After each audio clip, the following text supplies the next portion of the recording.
नमस्कार प्यारे बच्चों। बेटा आज हम हिंदी में पाठ नंबर 7 चिड़िया की आँख के विषय में जानेंगे। हम अपने लक्ष्य की प्राप्ति तभी कर सकते हैं जब हमारा पूरा ध्यान केवल अपने लक्ष्य पर केंद्रित रहे। लक्ष्य का अर्थ होता है बेटा निशाना। आसपास की हलचलें लक्ष्य से हमारा ध्यान भंग कर सकती हैं। कैसे? पाठ पढ़कर जानो। स्थान है बेटा, ये दृश्य है एक घने जंगल में गुरु द्रोणाचार्य का आश्रम है। समय है सूर्य उदय काल, प्रातःकाल का, सुबह का समय है। पात्र है इसमें गुरु द्रोणाचार्य, युधिष्ठिर, दुर्योधन, भीम, अर्जुन।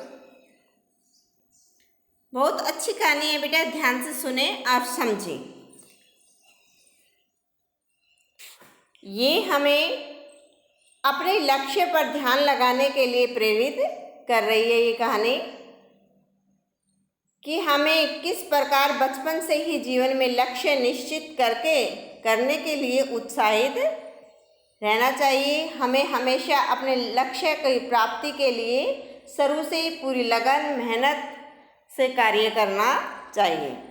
तो प्यारे बच्चों, आओ कहानी पढ़ें और समझें। इसमें द्रोणाचार्य ने सभी शिष्यों की परीक्षा लेने के लिए अपने पास बुलाया। द्रोणाचार्य के सभी शिष्य अपने अपने धनुष बाण लिए हुए एक ओर बैठे हैं। चेहरे पर परीक्षा का भय नजर आ रहा है, यानी परीक्षा का डर नजर आ रहा है। दूसरी ओर एक विशालकाय बहुत बड़ा वृक्ष है। उस वृक्ष की एक शाखा पर एक चिड़िया बैठी है। शाखा का अर्थ होता है बेटा डाल या टहनी। गुरु द्रोणाचार्य प्रवेश करते हैं। सभी शिष्य खड़े होकर करते हैं प्रणाम गुरुदेव। द्रोणाचार्य आशीर्वाद देते हुए हाथ ऊपर उठाकर आयुष्मान भव, जीते रहो। आयुष्मान भव का अर्थ क्या होता है बेटा? लंबी उम्र हो,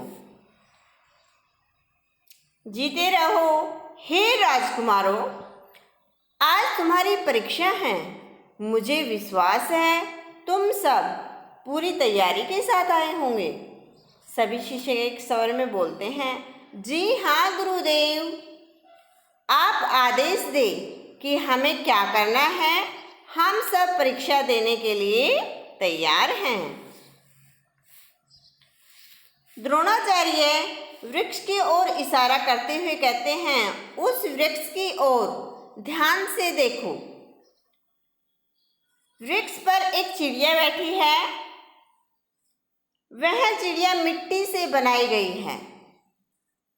तुम्हें उसकी आंख पर निशाना साधना है या निशाना लगाना है। जब मैं कहूँ तभी तुम लोग तीर छोड़ना। समझ गए? यही तुम सबका लक्ष्य है। सभी शिष्य जी हाँ गुरुदेव, समझ गए। द्रोणाचार्य, अब तुम सबकी परीक्षा शुरू होती है।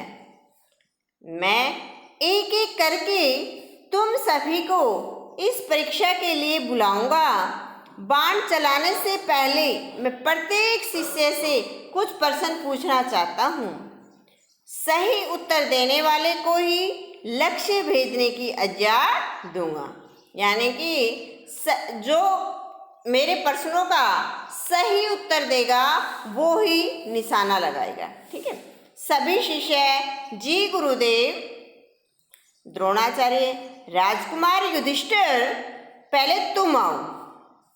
युधिष्ठिर आता है, धनुष बाण संभालकर निशाना साधने का अभिनय करते हुए आगे बढ़ता है। जी गुरुदेव। द्रोणाचार्य कहते हैं, युधिष्ठिर, निशाना साध लिया तो बताओ तुम्हें क्या दिखाई दे रहा है? युधिष्ठिर कहता है, गुरुदेव, मैं इस वृक्ष पर बैठी हुई चिड़िया देख रहा हूँ। द्रोणाचार्य अलावा भी कुछ दिखाई दे रहा है? हाँ गुरुदेव, वृक्ष और आसमान दिखाई दे रहे हैं। द्रोणाचार्य, ठीक है, तुम अभी रुक जाओ, अभी तीर मत चलाना। युधिष्ठिर, जो आज्ञा गुरुदेव। युधिष्ठिर अपने स्थान पर वापस चला जाता है, खड़ा हो जाता है वहीं जहाँ खड़ा था। फिर द्रोणाचार्य दुर्योधन को बुलाता है, दुर्योधन तुम आओ, तुम्हारी बारी है। दुर्योधन, गुरुदेव, मुझे पहले ही मालूम था कि युधिष्ठिर इस परीक्षा में कभी सफल नहीं हो सकता। इस परीक्षा में मेरे अतिरिक्त और कोई सफल हो ही नहीं सकता। दुर्योधन ने अपने ऊपर घमंड था, वो कह रहा मेरे अलावा और कोई सफल हो ही नहीं सकता। अतिरिक्त का अर्थ होता है बेटा अलावा, कि इस परीक्षा में मेरे अलावा कोई और सफल हो ही नहीं सकता। दुर्योधन आगे बढ़ता है, द्रोणाचार्य कहता है अच्छा दुर्योधन आओ, अपना निशाना साधो। धनुष बाण उठाकर निशाना साधने का अभिनय करता है दुर्योधन। गुरुदेव मैं तैयार हूँ, आज्ञा हो तो तीर चलाऊं? द्रोणाचार्य कहते हैं नहीं, पहले मेरे प्रश्नों के उत्तर दो। बताओ तुम्हें क्या क्या दिखाई दे रहा है? दुर्योधन कहता है गुरुदेव, वृक्ष की टहनियाँ दिखाई दे रही है, शाखा पर बैठी मिट्टी की चिड़िया भी साफ दिखाई दे रही है। द्रोणाचार्य कहते हैं दुर्योधन, क्या कुछ और भी दिखाई दे रहा है? दुर्योधन बोलता है जी हाँ गुरुदेव, मुझे वृक्ष पर फल और पत्ते भी दिखाई दे रहे हैं। भीम हंसते हुए, हाँ गुरुदेव, इसे पके हुए फल ही दिखाई दे रहे हैं, इसका निशाना भी फलों पर ही लगेगा। गुरुदेव आप मुझे आज्ञा दें ताकि मैं अपना निशाना इन्हें दिखा सकूं। द्रोणाचार्य, दुर्योधन धनुष से तीर हटा लो। दुर्योधन, यह क्या गुरुदेव, आपको मेरी योग्यता पर संदेह हो रहा है? योग्यता का अर्थ क्या होता है बेटा? काबिलियत। मेरी काबिलियत पर संदेह का अर्थ होता है बेटा शक। आपको मेरी काबिलियत पर शक हो रहा है? द्रोणाचार्य कहते हैं इसका उत्तर मैं तुम्हें बाद में दूंगा, अब भीम की बारी है। भीमसेन तुम आगे आओ और निशाना साधो। भीम धनुष बाण हाथ में लिए हुए निशाना साधकर गुरुदेव के सामने आता है। गुरुदेव आदेश दीजिए। द्रोणाचार्य, मेरे प्रश्नों के उत्तर दिए बिना तीर मत चलाना भीम, पहले मेरे प्रश्नों के उत्तर दे, उसके बाद तीर चलाना। द्रोणाचार्य कहते हैं मेरे प्रश्नों के उत्तर दिए बिना तीर मत चलाना भीम। भीम कहते हैं आपके आदेश का पालन होगा गुरुदेव।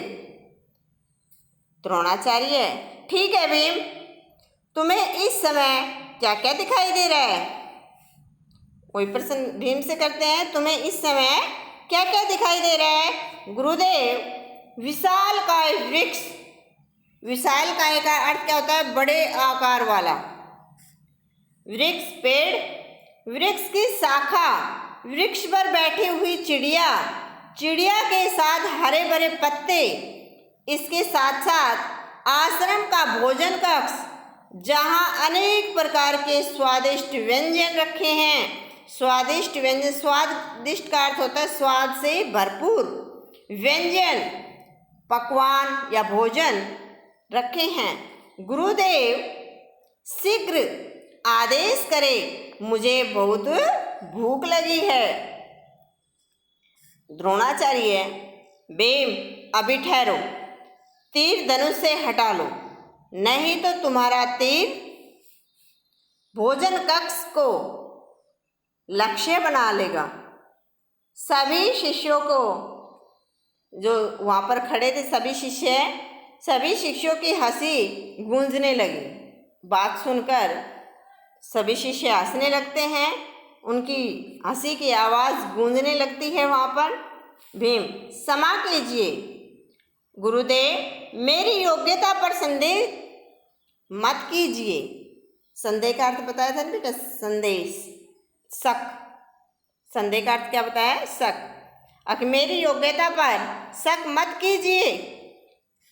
द्रोणाचार्य, भीम, निशाना लगाना तुम्हारे बस की बात नहीं है। अर्जुन, अब तुम्हारी बारी है। अर्जुन आगे बढ़ता है और धनुष पर बाण चढ़ाता है। अर्जुन, निशाना साधो।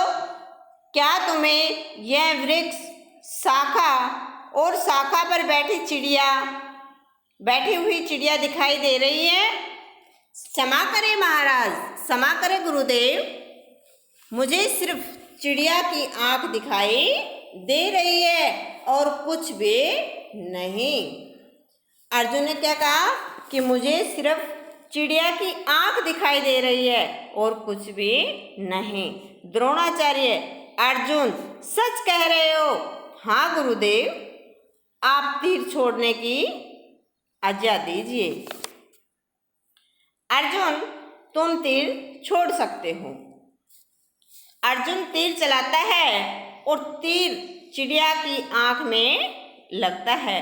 तभी राजकुमार और गुरुदेव द्रोणाचार्य तालियां बजाकर अर्जुन का उत्साह बढ़ाते हैं। अर्जुन, गुरुदेव, यह सब आपकी शिक्षा का कमाल है, इसमें मेरा कोई विशेष योगदान नहीं है। आप धन्य हैं गुरुदेव। द्रोणाचार्य अर्जुन को गले लगाते हुए, शाबाश बेटा शाबाश, मुझे तुमसे यही आशा थी। तुम अपने लक्ष्य को भेदने में सफल हुए। तुमने केवल लक्ष्य देखा और अपनी दृष्टि भी उसी पर केंद्रित रखी। यदि तुम्हारे भाइयों की भी तुम्हारी तरह ही लक्ष्य पर दृष्टि रहती तो वे भी सफल हो सकते थे। हे राजकुमारों, जो अपने लक्ष्य से भटक जाते हैं वे कभी सफल नहीं हो पाते। यदि सफलता चाहते हो तो जीवन में हमें लक्ष्य पर जो निर्धारित किया है उस पर चलना होगा। यदि सफलता चाहते हो तो अर्जुन की तरह अपने लक्ष्य को अपना उद्देश्य बनाओ। तो प्यारे बच्चों, इस कहानी से हमें क्या शिक्षा मिली है कि हमें भी जो लक्ष्य हमने निर्धारित किया है तो बचपन से ही उस लक्ष्य पर हमें चलना चाहिए कि हमें ये बनना है तो उसके आधार पर हम पढ़ाई करें। और जो हमने आज ठान लिया उस काम को हम करके रहें, रोज़ाना का काम रोज़ाना करें। जैसे कुछ बच्चे कल कभी नहीं आता, रोज़ाना का कार्य रोज़ाना करेंगे और बेटा ईमानदारी से पढ़ाई करेंगे। इसमें सभी शिष्य, जी हाँ गुरुदेव, आप बिल्कुल ठीक कह रहे हैं, आप बिल्कुल ठीक कह रहे हैं कि हमें अपना लक्ष्य पर ध्यान देना चाहिए था। तो बेटा यदि सफल होना चाहते हो तो अर्जुन की तरह अपने लक्ष्य को अपना उद्देश्य बनाओ। यहाँ पाठ से संबंधित यहाँ पर बेटा कठिन शब्द दिए हुए हैं, इन्हें पढ़ें, समझें और अपनी फेर नोटबुक में लिखें। जैसे विशालकाय, बड़े आकार वाला, संदेह, शक, अतिरिक्त, अलावा, यहाँ पर इंग्लिश में भी अर्थ दिया हुआ है तो आप इन्हें भी पढ़ें। योग्यता, काबिलियत, व्यंजन, पकवान, भोजन, आयुष्मान भव, लंबी उम्र हो, लक्ष्य, निशाना,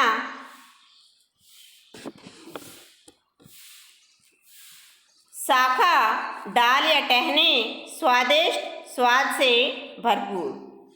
यहाँ पर श्रुतलेख है। श्रुतलेख का अर्थ होता है बेटा सुनकर, सुंदर लिखना, सुनकर लिखना। आप इसको अपने पेरेंट्स की हेल्प से लिखेंगे। आप पहले पाठ को ध्यान से पढ़ें, उनमें आए कठिन शब्दों को देखें, फिर अपने पेरेंट्स की हेल्प से वो बोलेंगे, आप लिख कर दिखाएं।